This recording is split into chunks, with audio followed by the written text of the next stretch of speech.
स्वागत है आपका हमारे YouTube चैनल सबसे अनोखा सेंटर में। हम लोग अध्याय 3 की प्रश्नावली 3.6 को हल कर रहे थे और इस वीडियो में हम लोग प्रश्न 1 का 7वां पॉइंट हल करने वाले हैं। तो देखें, पहले हेडिंग पढ़ लेते हैं। निम्न समीकरणों के युग्मों को रैखिक समीकरणों के युग्म में परिवर्तित कर हल कीजिए। ठीक है, जो हमें पॉइंट के अंदर जो हमें समीकरण का युग्म दे रखा है या फिर कह लें जो हमें समीकरण का जोड़ा दे रखा है, इसे सबसे पहले हमें रैखिक समीकरणों के युग्म में बदलना है, जो ये युग्म दे रखा है। ठीक है ना, फिर हम लोग इसे हल करेंगे और एक्स वाई के मान निकालेंगे। सो हमारा पॉइंट कंप्लीट हो जाएगा। ठीक है, सो चलिए स्टार्ट करते हैं। सो सबसे पहला जो हमें समीकरण दे रखा है, इसे देखिएगा हम लोग किस प्रकार से लिख सकते हैं।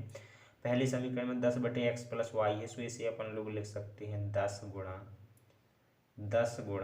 1/x + y। इसे इस प्रकार से लिखा जा सकता है। ठीक है, प्लस इसी प्रकार से इसे क्या लिखा जा सकता है, 2 गुणा 1/x - y। ठीक है, इस प्रकार से, और बराबर में 4 है तो अपन लोगों ने 4 लिख दिए। इसे समीकरण 1 का नाम दे देते हैं। ठीक है, इसी प्रकार से जो अगला समीकरण है, इसे भी अपन लोग लिख सकते हैं 15 गुणा 1/x + y। ठीक है, और फिर माइनस का चिन्ह लगा तो माइनस का चिन्ह लगा दिया, और फिर 5 गुणा 1/x - y, और बराबर में है अपना -2। तो ये लिख करके अपन ने इसी समीकरण सेकंड का नाम दे दिया। ठीक है, अब देखें समीकरण जो ये फर्स्ट है, ये समीकरण सेकंड है, इन दोनों में 1/x + y 1/x + y मिल रहा है। ठीक है, और 1/x - y 1/x - y भी मिल रहा है। तो अपन लोग 1/x + y की जगह पे कोई चर राशि मान लेंगे और इसी प्रकार से कोई दूसरी चर राशि 1/x - y की जगह पे मान करके इन दोनों समीकरणों में रख देंगे। ठीक है, जैसे कि यहाँ पर अपन लोग मान लेते हैं, माना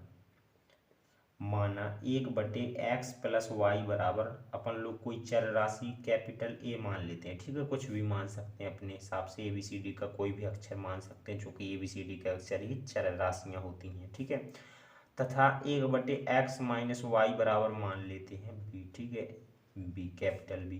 सो अब 1/x + y और 1/x - y की जगह पे समीकरण फर्स्ट और सेकंड में A और B रख देंगे। ठीक है, सो चलिए अगर रखते हैं तो समीकरण फर्स्ट में रख देते हैं, तो क्या हो जाएगा, यहाँ पर 10 गुणा, इसकी जगह पे A आ जाएगा तो 10 गुणा A हो जाएगा। तो यहाँ पर लिखते हैं 10 गुणा A। फिर आगे इसी प्रकार से 2 गुणा B हो जाएगा, 2 गुणा B, और बराबर में है अपना 4, तो 4 लिख दिया। ठीक है, अब इनका गुणा कर देते हैं तो 10 और A का गुणा होगा, सो यहाँ पर 10A हो जाएगा और यहाँ पर 2B हो जाएगा, और बराबर में है अपना 4। ठीक है, 10 को क्या लिख सकते हैं, 10 को अपन लोग लिख सकते हैं 5 गुणा 2, यानी कि इस वाले पद में अपन को 2 मिल जाएगा। इसमें 2 दिख ही रहा है, यानी कि कह सकते हैं दोनों में अपन लोगों को 2 कॉमन मिल जाएगा। ठीक है, तो 2 बाहर कर लेते हैं, तो यहाँ पर क्या बचेगा, 5 बचेगा, चूंकि इसे 5 गुणा 2 लिख सकते हैं, 2 बाहर कर लिया और A बचेगा। ठीक है, यहाँ से 2 चला जाएगा तो यहाँ पर केवल B बचेगा, और बराबर में अपना 4 है।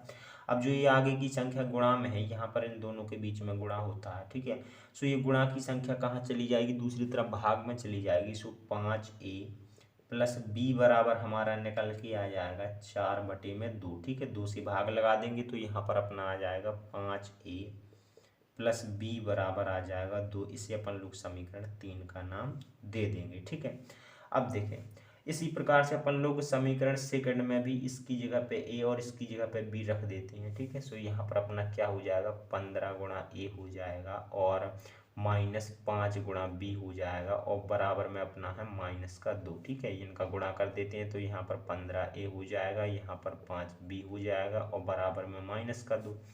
इन दोनों में अपन को 5 मिल जाएगा, क्योंकि इसे 5 गुणा 3 लिख सकते हैं। यहाँ पर 5 दिख ही रहा है, तो दोनों में से 5 बाहर कर लेते हैं, तो यहाँ पर 3A बचेगा, माइनस यहाँ से 5 निकल गया है बाहर, तो यहाँ पर केवल B बचेगा, और यहाँ पर है -2। ठीक है, अब देखें, अब अपन लोग क्या करेंगे, ये जो 5 है ये अपना भाग में चला जाएगा, तो यहाँ पर 3A - B बराबर निकल के आ जाएगा -2, और बटे में आ जाएगा 5। इसे अपन लोग समीकरण 4 का नाम दे देते हैं। ठीक है, अब देखिएगा जो ये समीकरण 3 और समीकरण 4 है, यही हमारा रैखिक समीकरण युग्म है, यानी कि रैखिक समीकरणों का एक जोड़ा है। ठीक है, अब हम लोग इस जोड़े को हल करके A और B के मान निकालेंगे। ठीक है, फिर सवाल को आगे हल करेंगे।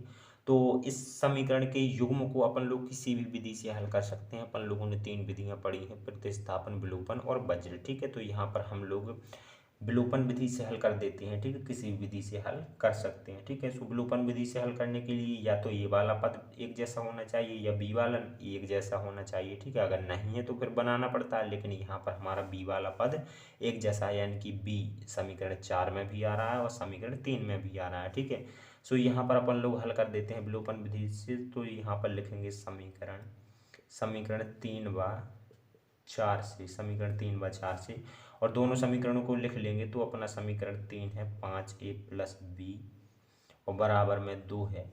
ठीक है, अब समीकरण 4 को भी लिख लेते हैं 3a - b और बराबर में -2/5 है, इस तरीके से। ठीक है, अब देखें, जब अपन विलोपन विधि से हल करते हैं तो जो एक जैसे पद होते हैं उन्हें कैंसिल करना होता है और भी अलग अलग चिन्ह में होने चाहिए कैंसिल करने के लिए। तो यहाँ पर ये अलग अलग चिन्ह में है, तो इन्हें अपन लोग कैंसिल कर देते हैं। और जब समीकरण में कोई भी परिवर्तन नहीं करते हैं, यानी कि चिन्ह में कोई भी परिवर्तन नहीं करते हैं, अर्थात जब हमें अलग अलग चिन्ह मिल जाते हैं, बनाने नहीं पड़ते हैं, तो यहाँ पर लिख देते हैं जोड़ने पर। ठीक है, जोड़ने पर। और यहाँ पर देखिएगा ये दोनों एक से चिन्ह में, तो ये दोनों जुड़ जाएंगे। तो यहाँ पर 5 और 3 कितना हो जाएगा 8a, और यहाँ पर ये माइनस में है ये प्लस में, तो ये घटेंगे। ठीक है ना, तो यहाँ पर अपन लोग इसे इस प्रकार से लिख सकते हैं -2/5 और यहाँ पर +2, ये प्लस का 2 है माइनस का 2/5 है। ठीक है, अब इसे अलग से हल कर लेंगे।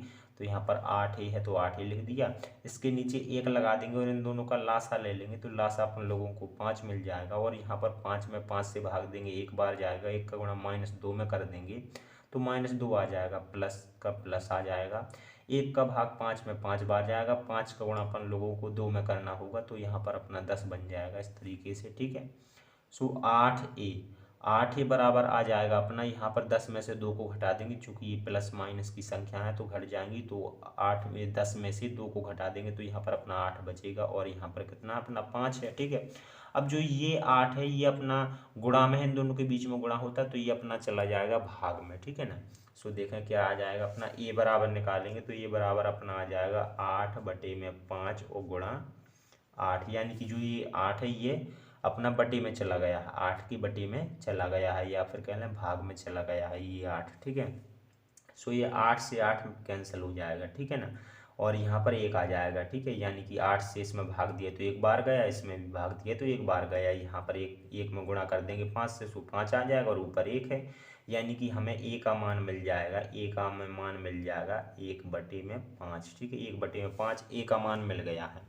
अब जो ये ए का मान मिला है इसे अपन लोग समीकरण 3 या फिर समीकरण 4 में रख देंगे। ठीक है, सो वहाँ से अपन लोगों को बी का मान मिल जाएगा और बी का मान मिल जाएगा, सो फिर अपन एक्स और वाई के मान निकाल लेंगे और अपना सवाल कंप्लीट हो जाएगा। ठीक है ना, सो चलिएगा ए का मान समीकरण 3 या 4 में से किसी भी में भी रख देते हैं, तो यहाँ पर हम लोग समीकरण 3 में रख देते हैं। ठीक है ना, तो किसी भी समीकरण में रख सकते हैं, तो यहाँ पर लिखते हैं ए का